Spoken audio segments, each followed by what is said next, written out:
Sometimes it can feel so weird to get up and do the damn thing day after day. There's no accolades when it's just like who you are. When it's just who you are and it's just what you do, there's no accolades, there's no applause. It just is what is expected of you, and the reward is the quality of life that you lead when you get up every day and you commit to yourself and you do it. There's so many reasons why we might stay stuck in patterns, or have it hard to be, or it might be hard to move forward. It might even be hard to get your words out at times, and the energy just has to be able to clear itself so that it can move through itself. Energy cleans energy with energy.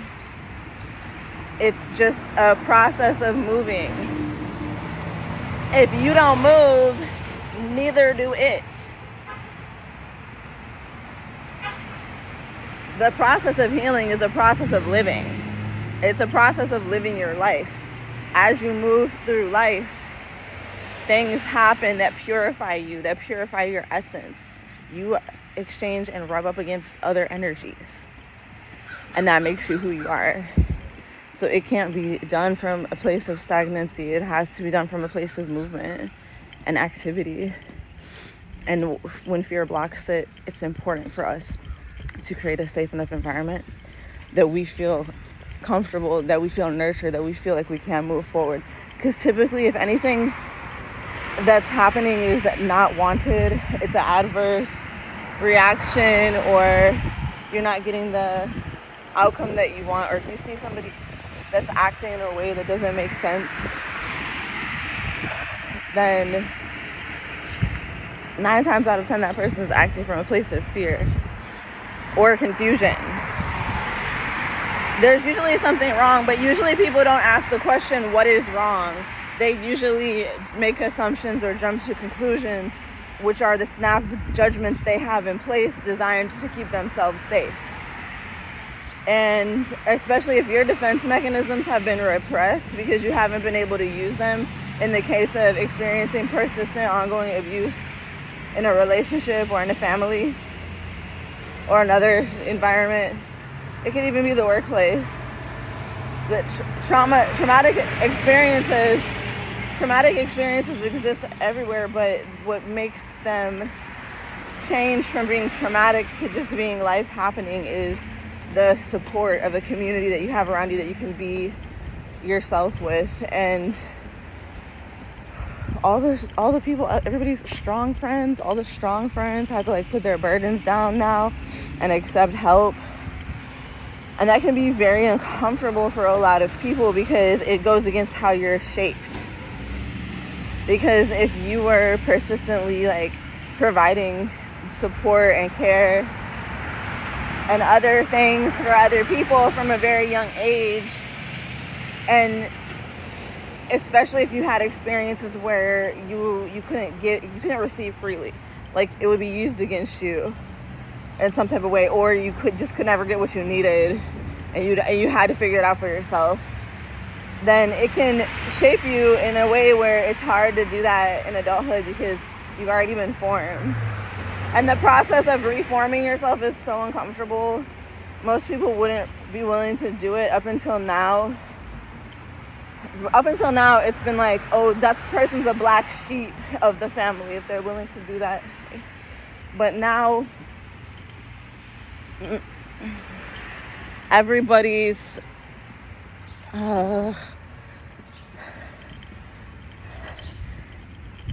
okay, up until now it would have been like I fucking hate when I get out of my flow because I don't know what happened or where it comes from, and I feel the judgment of scrutiny like stopping me from saying what I want to say. Like, this is the fear of what is coming up, because up until now it would have been like, this person is considered a black sheep if they seek this path out, if they seek going towards the self-mastery. But now everybody wants to have self-mastery, and they're looking at the black sheep like, how did you do it? When the whole time before they had rejected, vilified, denied, and abandoned that person. But people are, the reason why this is going to come about now is because of the wealth reversal. Because when people who have previously discarded others on the basis of them not being wealthy, like, humanity is programmed in many different ways in order to be controlled, and it's really easy to go through the fear channels, specifically the fears of not surviving. The fears that people have embedded in them from experiences of famine and poverty, genocide, and forced migration, kidnapping, colonization, and the ways that the world has been turned against itself and the people of the world turned against each other. People are feeling that in their bodies because, like, for most people, they survive under empire. And it's interesting, like, I was thinking about this earlier, that, like, the whole conversation about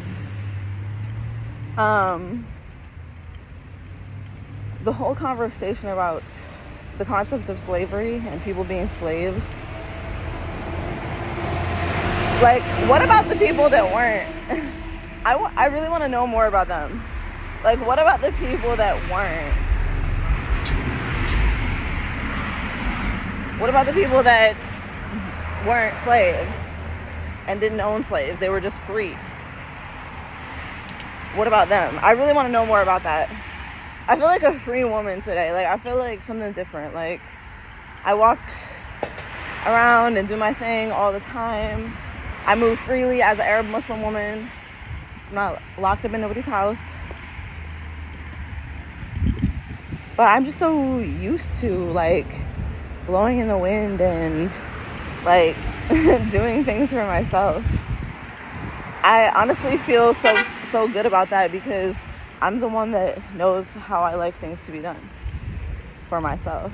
So if I have the chance to do things for myself, then that feels like such a relief, because then I know that I can do things the way that I want them to be done for myself. And, like, I'm pretty good. I'm not helpless. I remember living with my first boyfriend that I lived with, and it sucked so bad because it was his house. It was decorated so ugly, and he was so controlling about all of it. I hated that. Now that I'm older, I know more, like, of what I want and need in a partnership, and I really love my own space that I've created for myself. So to integrate somebody else into that would be, like, yeah, it would be beautiful work. It would be beautiful work because I have it for myself. This wouldn't have been the same story like last year or the year before. I didn't have this stability for myself. I didn't have things structured and built this way for myself. So now that I do, it feels more comfortable, like I can make my choices from a place of empowerment.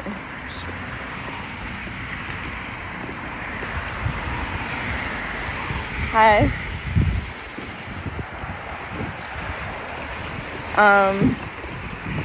So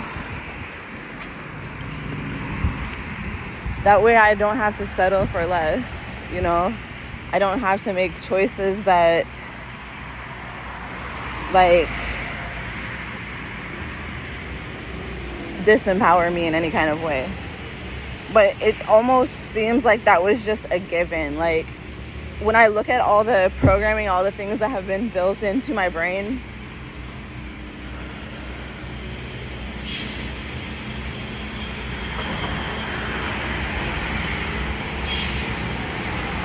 my automatic responses have caused a lot of problems for me without me knowing that they were automatic responses. And the only way that I've been able to find out that they're automatic responses was to slow down and look at myself. And that comes through meditation and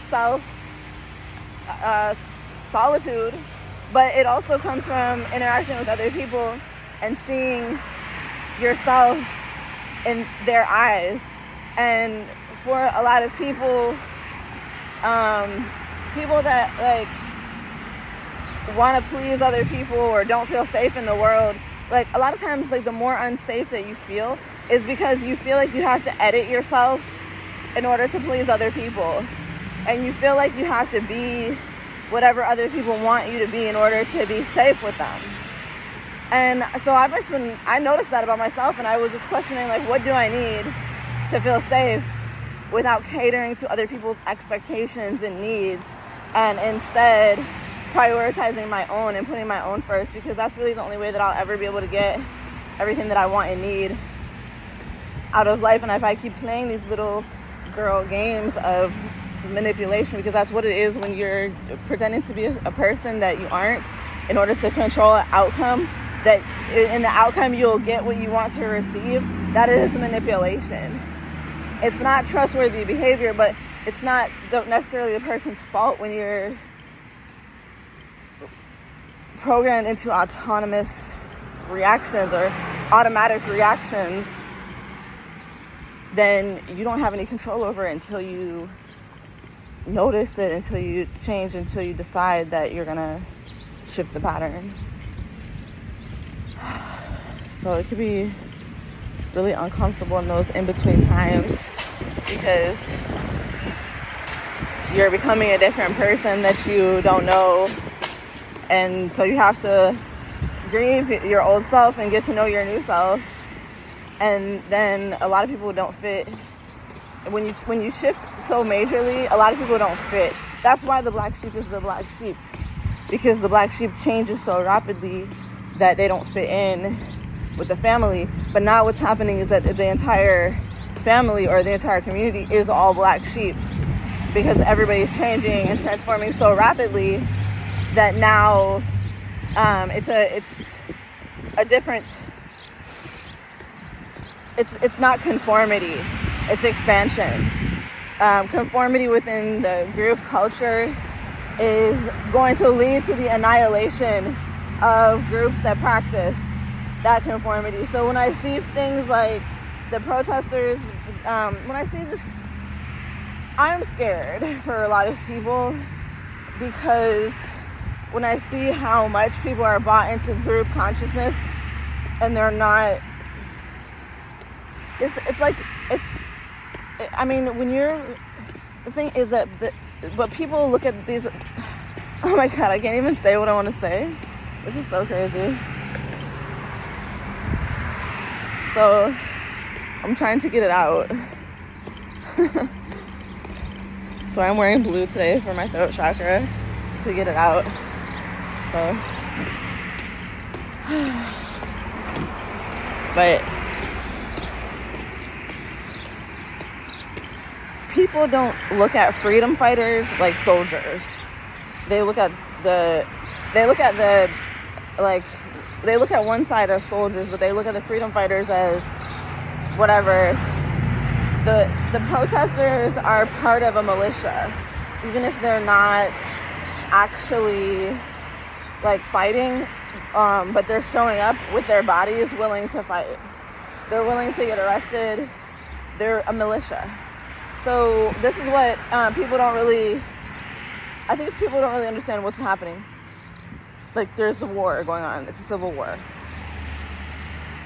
And this is I have the whole prophecy, but I can't deliver it publicly because I'm not allowed to say this stuff publicly, because it goes so far against what most people know and what most people believe and think. So the only place I can share it is in my course, Root Lock. And that's honestly for my protection and for your protection too, because it has to be in a protected space, in a contained space, because otherwise, like, it's just too hard for people to realize this information. But some of it I'll be able to share, but I won't be able to share the whole breakdown. I'll only be able to share enough that might make me look crazy or me look suspect, which is what I've done already. But I can't share the whole thing publicly. So it'll be my course. It takes the whole course just to prepare you to absorb the information. Because if you're like me, I grew up in this country. I went to K through 12. I went to college. I worked in the nonprofit sector. I worked in the educational sector. I worked in the community arts sector. Then I became an adult entertainer, and that was my career for 13 years. And now I do spiritual healing, centering sex workers and survivors. And what I've learned through my work is groundbreaking in the areas of race, gender, social concepts. So it's been frustrating for me to have my reputation attacked so many times, like repeatedly, because that's what the modern day witch hunts are. They attack your reputation. So that's what's gonna happen. And one of the things that stops a lot of people from speaking is this fear of preserving your reputation. But when you're truly groundbreaking and you're speaking on things that are completely transformative, that are dismantling the status quo just by the very thought being implanted into another person's mind, then you're doing high-level witchcraft, which is frowned upon by the fashioners of this settler colonial nation state, because it goes against the workings that they're doing. So that's why. Okay. That's why, because what you're doing is going against what they're doing. And I think that by including ethnic studies in academia, and by including racial justice movements in the mainstream, it is a form of disabling them and keeping an eye on them and keeping people complacent and pacified so that they don't take real action that will legitimately free them from the clutches of that which they're embroiled in. Because it's like you're in a university studying these things, like they own all of your original thought, and they have it in a containment because they have you on their payroll, they have you financially dependent on them in some type of way. Same for a nonprofit or other type of organization. And unfortunately, it's one thing if the mission is aligned and the values are you really, really believe in them. But what happens is that a lot of organizations get created for opposite purposes of what they say that they're for. And some people are blissfully ignorant of it. And with a lot of the things that I'm speaking on, if a lot of times people are like, oh, I never thought of that before, when it comes to military strategies or spiritual warfare, lineage-based beef and whatever, oh, I never thought of that before. That's because somebody else is thinking of it on your behalf. Because these aren't things that you have to think about.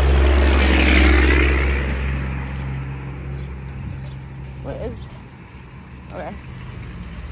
They're not things that you have to think about because somebody else is handling that on your behalf. So if someone else is handling it on your behalf, that means there's some other type of military personnel or official in your family that has made that commitment to be responsible for that. And it's not you. But if you're part of an organization or a family structure that is beholden to an organization and you want to leave, essentially escaping from a cult, then that means that you have to then become aware and responsible for those things. And that opening up to that awareness is what a lot of people can't take. And that's what makes a lot of people go psycho and have a psychotic break, because you're just now waking up to how much you're the only one that can be in control and how much you weren't in control before, and feeling powerless of not knowing the skills that you need in order to move forward. And so then a lot of people get stuck in a free state or a functional free state. And this is one of the reasons why a lot of sex workers need pimps, is to push them out of the free state and cause them and get them to be active and do things, because that person might just have a, basically, I think it's called a dorsal vagal shutdown, where your chemicals deplete and you just shut down. You can't move. So the because of the work that I've done with the people that I've done it with, my expertise, so I've seen things with working with the clients that I've worked with, from me specializing in working with sex workers and survivors. It allowed me to develop an expertise in breaking generational curses of bondage, like of literal slavery, which is really what my whole life has been about when I look back on it from this context. For me to be who I am and be able to walk freely and speak freely anywhere with anyone, when this has literally been, my ability to do so has been systematically attacked, not just throughout my entire lifetime, but throughout the lifetimes of like many generations behind me. And I'm the first woman in my family to have her own place at such a young age. Any other woman in my family that had her own place had it right, like in the years before she died. So, okay. So I'm the one.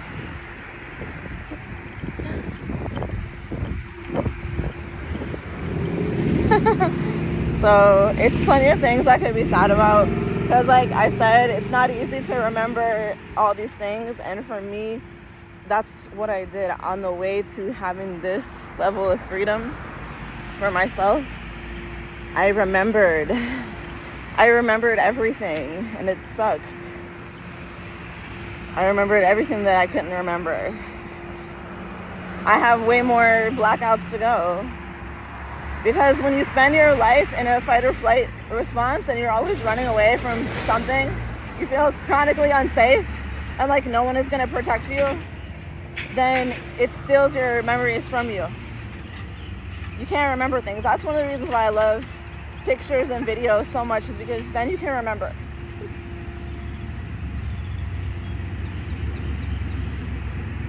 Because I don't want my life to be stolen from me. But I am not gonna lie, it gets so hard to handle sometimes, and that's what you guys have seen me go through in the past couple years.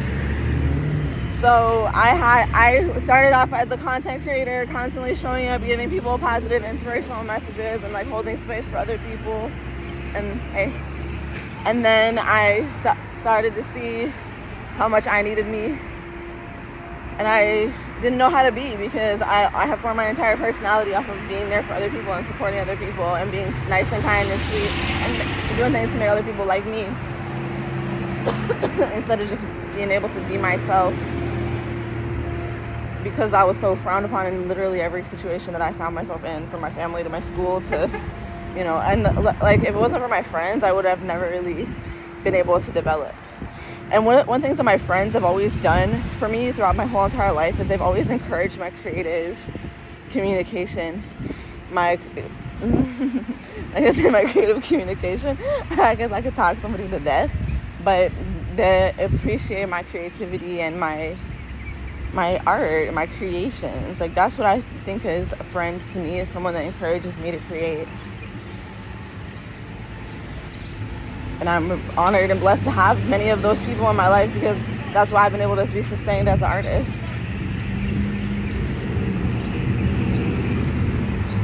I'm trying to decide what I want to eat. Oh yeah, I forgot to go where I wanted to go, because I was talking to you guys. Okay, well, so that's what I wanted to share, just what's on my mind. Hey. So, everybody's trying to talk to me.